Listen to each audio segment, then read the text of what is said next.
आज हम लोग देखने वाले हैं एंटी डिफेक्शन लॉ यानी कि दल बदल अधिनियम। तो इस टॉपिक को शुरू करने से पहले थोड़ा एंटी डिफेक्शन लॉ के बैकग्राउंड को जानना आवश्यक है। तो एंटी डिफेक्शन लॉ वास्तव में है क्या? वर्ष 1947 के बाद जब हमारा देश आज़ाद होता है, उसके बाद जो परिस्थितियां बनती हैं, तो 1980 के दशक तक लगभग शासन में कांग्रेस बहुमत के साथ रही। और कांग्रेस जब बहुमत के साथ रही तो उसके सदस्य भी स्थायी मतलब स्थिर रहे, वो इधर उधर पार्टी में नहीं गए। लेकिन 1980 के दशक के बाद से आप सभी को पता है कि जो सरकारें आईं वे अल्पमत की रहीं और बहुत सारी गठबंधन की सरकारें बनी। तो केंद्र सरकार में जब ऐसी स्थिति उत्पन्न हुई तो सदस्य एक दल से दूसरे दल में जाने लगे। ऐसा ही एक केस होता है, उनका नाम शायद गया प्रसाद है। वे एक दिन में ही 3 पार्टियां बदल दी। तो इन सभी गतिविधियों को ध्यान में रखते हुए दल बदल कानून को लाया गया। तो पहले तो हम ये देखेंगे कि दल बदल कानून आखिर है क्या। तो राजीव गांधी की गवर्नमेंट ने यानी राजीव गांधी की सरकार ने इस कानून को लाया, और ये कॉन्स्टिट्यूशन का अमेंडमेंट करके इसको लाया गया और 52वां संशोधन अधिनियम के नाम से जाना जाता है। 1985 में ये कानून लाया गया। इस कानून के अंतर्गत संविधान में एक नई अनुसूची जोड़ी गई, जिसके अंतर्गत जिसे 10वीं अनुसूची कहा जाता है। इसमें जो सदस्य हैं उनकी अर्हता निरर्हता से संबंधित प्रावधान किए गए हैं। इसके बाद जो इस अधिनियम का मोटिव है, मेन मोटिव वो ये है कि जो ऐसे सदस्य हैं, चाहे वे संसद के हों या कि वे विधानमंडल के हों, जो कि दल बदल में संलिप्त हैं, यानी कि जो दल बदल के अंतर्गत अ, दोषी पाए गए हैं, उनको दंडित करना। तो इस कानून का एक महत्वपूर्ण मुद्दा है। अब चलिए देखते हैं कि इस अधिनियम के अंतर्गत किन सदस्यों को दल बदल अधिनियम के अंतर्गत दोषी माना जाएगा। तो ऐसे सदस्य जिन्होंने जिस राजनीतिक दल से चुनाव लड़ा है, अगर उस राजनीतिक दल का परित्याग कर देते हैं, यानी उस राजनीतिक दल से अगर रिजाइन दे देते हैं और दूसरे दल को ज्वाइन करते हैं, तो ऐसे जो जो सदस्य हैं वो क्या हो जाएंगे, वो बर्खास्त होने की संभावनाएं रहेंगी। और इस संबंध में जैसे कि उदाहरण के लिए कोई अगर व्यक्ति है, वे बीजेपी का है, बीजेपी का जैसे बीजेपी की अभी गवर्नमेंट भी है, तो बीजेपी का है, अगर वे कुछ समय बाद किसमें कांग्रेस में ज्वाइन हो जाता है, तो उसको एंटी डिफेक्शन लॉ के अंतर्गत दोषी माना जाएगा, क्योंकि उसने जिस टिकट पे लड़ा है चुनाव, वो तो बीजेपी का है, बीजेपी की टिकट से लड़ा है, लेकिन वो जब कांग्रेस में ज्वाइन हो रहा है तो ये एंटी डिफेक्शन लॉ के खिलाफ है, एंटी डिफेक्शन लॉ के अंतर्गत ये दोषी है। फिर दूसरी चीज जो इसके अंतर्गत आती है कि दल के निर्देशों के विरुद्ध वो मतदान कर रहा है, यानी कि जो पहली बात तो ये जानना है कि दल के निर्देश क्या हैं। तो प्रत्येक दल अपने अपना जो पार्लियामेंट है उसमें एक व्हिप जारी करता है, यानी व्हिप रखता है। तो ये व्हिप जो होता है इसको सचेतक बोलते हैं।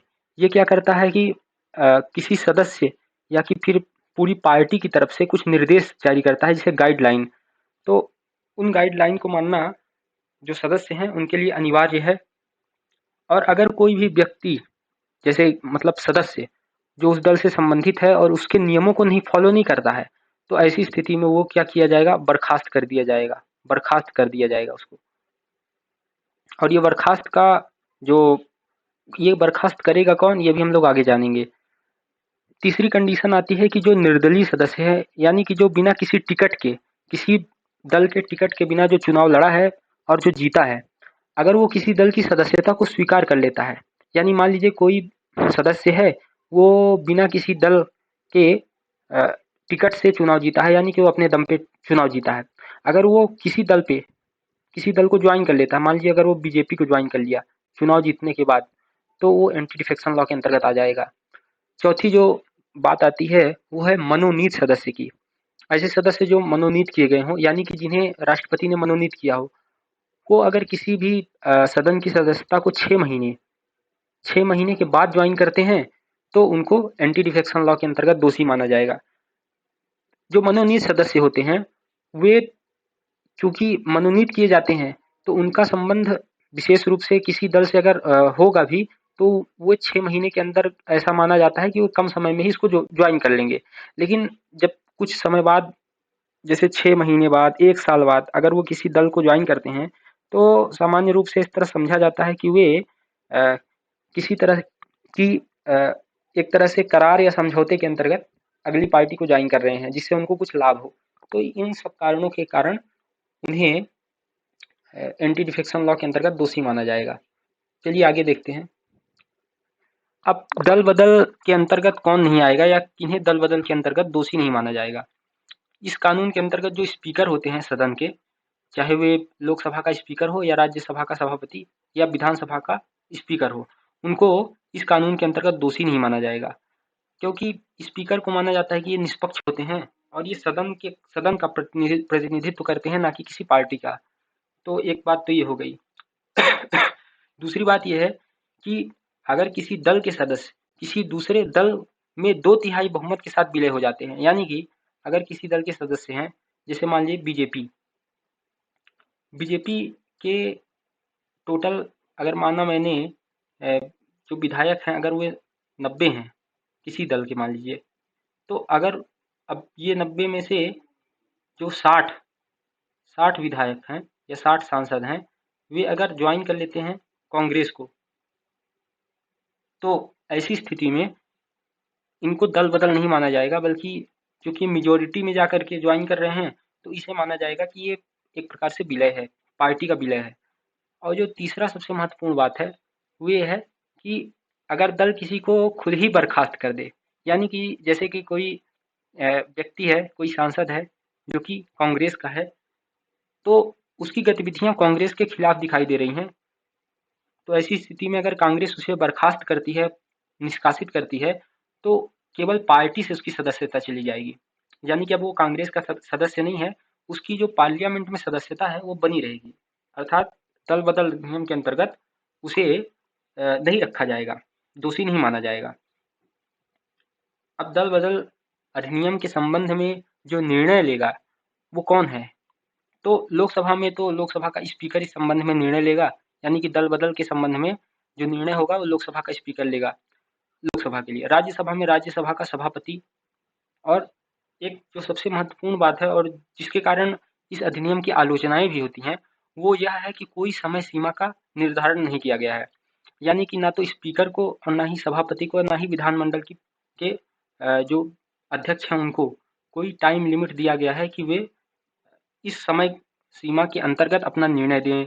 तो इस संबंध में ये माना जाता है कि ऐसे में कुछ भ्रष्ट गतिविधियां होने की संभावना रहती है, इसीलिए इस पे सुधार की मांग हो रही है। और ये मांग की जा रही है कि जो दल बदल के संबंध में निर्णय है उसको निर्वाचन आयोग को सौंप देना चाहिए, यानी कि हम निर्वाचन आयोग इस संदर्भ में फैसले ले कि कौन दल बदल के अंतर्गत आता है और कौन नहीं आता है।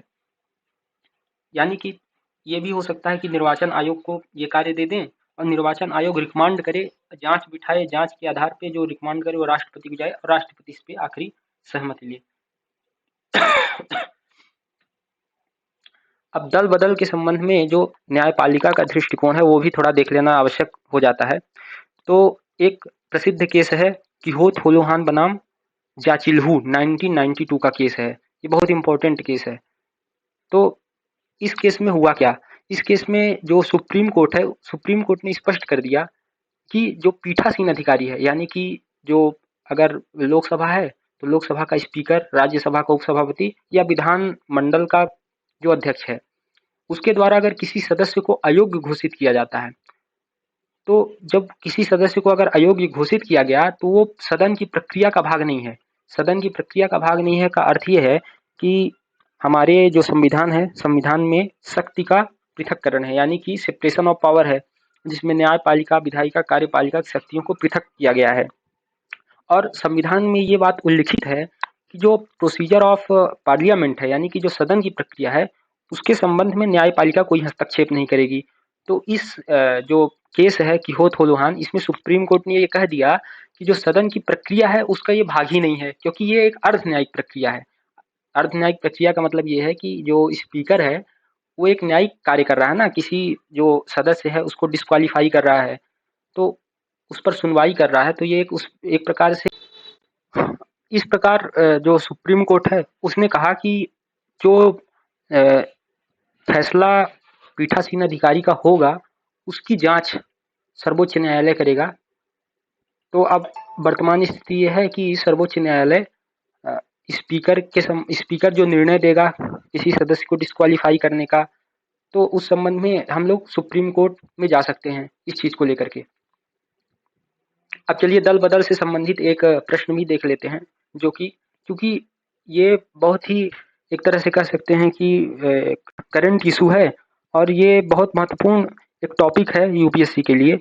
तो इस संबंध में एक प्रीलिम्स का प्रश्न देख लेते हैं कि दल बदल अधिनियम के तहत निम्न में से किसे बर्खास्त किया जा सकता है। ऑप्शन ए संसद के सदस्य को, या विधानसभा के सदस्य को, या संसद के पीठासीन अधिकारी को। अब इसके ऑप्शन है केवल एक और दो, केवल एक तीन और उपयुक्त सभी। तो इस सवाल के आंसर को आप कमेंट सेक्शन में लिख करके बताइएगा। इसके साथ ही एक मेंस का भी प्रश्न आप देख सकते हैं। क्या आप इस तर्क से सहमत है कि वर्तमान समय में दल बदल कानून अपनी प्रासंगिकता खो चुका है? उपयुक्त उदाहरणों सहित पुष्टि करें। तो इस प्रश्न को भी आप अपने स्तर पर लिखने का प्रयास करिएगा। शुरू के एक दो लाइन में आप दल बदल से संबंधित जो दल बदल की परिभाषा है उसको लिख दीजिएगा। उसके बाद इसकी प्रासंगिकता में इसके संबंध में जो चुनौतियां हैं उसको 4-5 पॉइंट में, और 4-5 पॉइंट इसकी प्रासंगिकता को भी आपको डिनोट करना है। तो इसके साथ ही साथ ये आज का सेशन समाप्त होता है। कल फिर मिलेंगे कुछ नई महत्वपूर्ण मुद्दे जो कि समसामयिकी में चल रहे हैं और यूपीएससी की प्रिपरेशन के दृष्टिकोण से महत्वपूर्ण है। धन्यवाद।